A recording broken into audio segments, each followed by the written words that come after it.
stato un piacere, oltre che un onore, naturalmente una grande soddisfazione, ricevere il governatore del Friuli Venezia Giulia, Fedrighi, insieme al vicepresidente, con delega proprio alla cultura a Anzil, a visitare il castello che abbiamo riaperto con grandissima soddisfazione e un'importantissima affluenza di pubblico dalla nostra provincia, dall'Austria, dal Veneto, dalla Slovenia.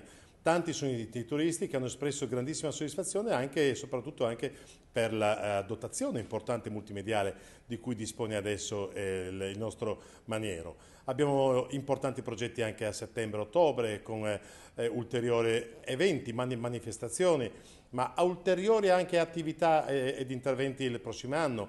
Progressivamente amplieremo la fascia di fruizione, perciò si potrà entrare prima, un maggior numero di giornate nell'arco della settimana. Nel periodo estivo senza dubbio sarà aperto ben oltre l'orario attuale. Ecco, un castello che assicura sempre più appeal a Borgo Castello e a tutta la nostra città.